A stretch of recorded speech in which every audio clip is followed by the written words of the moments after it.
चंपावत उपचुनाव के रण में कांग्रेस प्रत्याशी टोड़ी बुधवार को अपना नामांकन दाखिल करेंगी। कांग्रेस के प्रत्याशी के नामांकन के दौरान उत्तराखंड के प्रभारी देवेंद्र यादव और हरीश रावत मौजूद रहेंगे। कांग्रेस नेताओं का कहना है कि चंपावत उपचुनाव को कांग्रेस जीतेगी, क्योंकि कांग्रेस के वरिष्ठ नेता प्रचार में पहुंच रहे हैं। आलाकमान ने स्टार प्रचारकों की सूची भी जारी की है, जिसमें राहुल गांधी, प्रियंका गांधी का नाम भी शामिल है। दोनों नेताओं के भी चंपावत उपचुनाव में जनसभा करने की संभावनाएं हैं।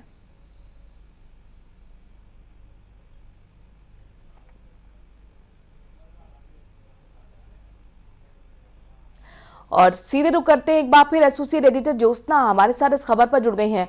ज्योत्सना, सभी की निगाह चंपावत उपचुनाव पर आकर टिक गई है। एक तरफ निर्मला गैतोड़ी तो दूसरी तरफ मुख्यमंत्री।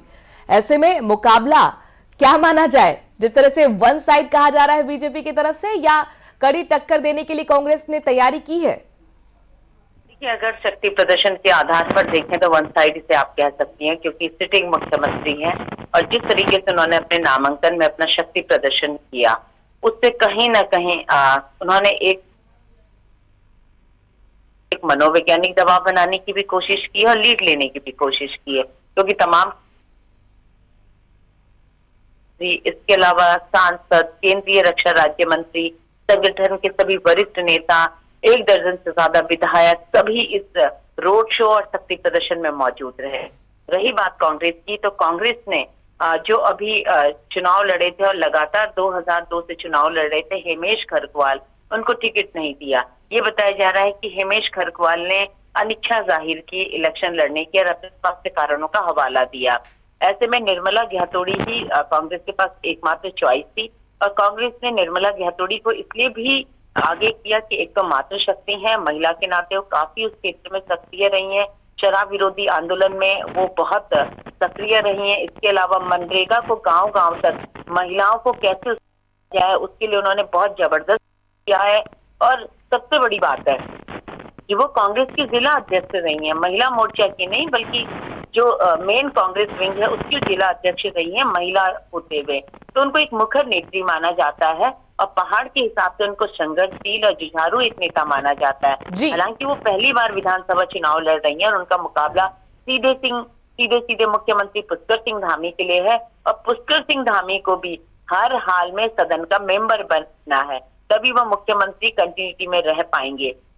हालांकि उनके लिए बहुत फेवरेबल सीट है और इसी वजह से कैलाश गैतोड़ी ने उनके लिए छोड़ी भी है। आधा दर्जन से ज्यादा बीजेपी के जो विधायक हैं उनके लिए सीट छोड़ना चाहते थे, लेकिन मुख्यमंत्री ने सभी आकलन करने के बाद सबसे मुफीद अपने लिए चंपावत मानी, जो उनकी परंपरागत सीट खतीमा से एकदम लगी हुई है। और कह सकते हैं कि जो सामाजिक ताना बाना है कमोबेश एक ही जैसा है। और उससे बड़ी बात है कि जो चंपावत सीट है लगातार 2 बार से बीजेपी के खाते में रही है, तो मुख्यमंत्री अभी तक आगे हैं। अब देखना होगा कि आज कांग्रेस अपना शक्ति प्रदर्शन कैसे करती है। बहुत महत्वपूर्ण होगा देखना, चूंकि एक तरफ यहाँ पर पुष्कर सिंह धामी रोड शो के जरिए अपना शक्ति प्रदर्शन दिखा चुके हैं। कांग्रेस की तैयारी आज कुल मिलाकर नामांकन के दौरान देखने को मिलेगी। शुक्रिया तमाम जानकारी ज्योत्सना हम तक पहुंचाने के लिए। उत्तराखंड के सहकारिता विभाग में भर्ती घोटाले पर कांग्रेस ने राज्य की बीजेपी सरकार को घेरा है। कांग्रेस का कहना है कि उन्होंने इसे पूरे फर्जी घोटाले में एसआईटी जांच की मांग की थी, लेकिन सरकार केवल विभागीय जांच कहकर मामले को रफा दफा करने की कोशिश कर रही है। आखिर भ्रष्टाचार पर जीरो टॉलरेंस की बात करने वाली बीजेपी की सरकार इस पूरे प्रकरण में एसआईटी जांच से क्यों बच रही है? इस सवाल कांग्रेस का साथ ही कांग्रेस ये भी पूछ रही है कि आखिर घोटाले के सूत्रधार को बीजेपी क्यों बचाना चाहती है। कांग्रेस का कहना है कि अगर इस मामले में हीला हवाली की गई तो सड़कों पर कांग्रेस विरोध प्रदर्शन करेगी।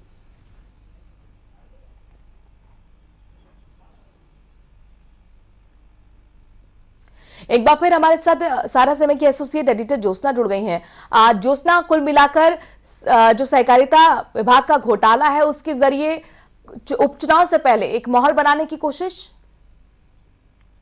बिल्कुल, देखिए कांग्रेस कोई भी मुद्दे को नहीं छोड़ना चाहती है और वो जानती है कि अगर उसको राजनीति में सक्रिय बने रहना है, मुखर विपक्ष का अपने आप को एक से लोगों के बीच में अपनी छवि को स्थापित करना है, तो उसके लिए उसे ऐसे विषय उठाने पड़ेंगे जो सरकार के खिलाफ हो या जिसमें भ्रष्टाचार नजर आता हो, आम लोग परेशान हो।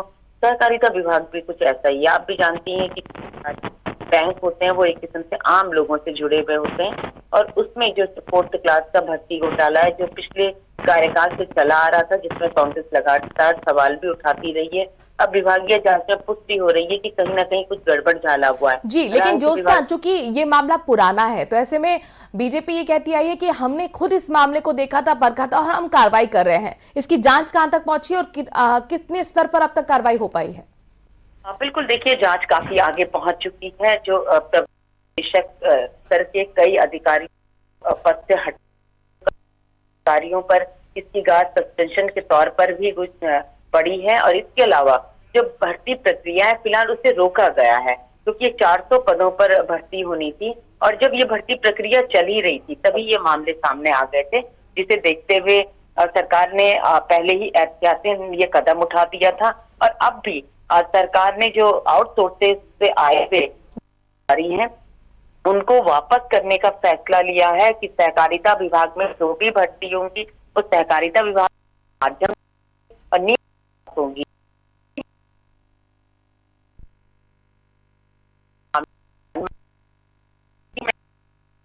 प्रक्रिया चल रही है और बिल्कुल गाज भी गिर रही है, एक्शन भी हो रहा है, लेकिन कांग्रेस विपक्ष में है, वो काफी मुखर है। उसका साफ कहना है कि अधिकारियों पर एक्शन करके सरकार खुद को बचाना चाहती है, और बगैर उच्च स्तर की शह के कोई भी इस तरीके का घोटाला नहीं हो सकता। इसमें मंत्री सचिव तक कहीं ना कहीं इन्वॉल्व होंगे, इसलिए एसआईटी की जांच होनी चाहिए।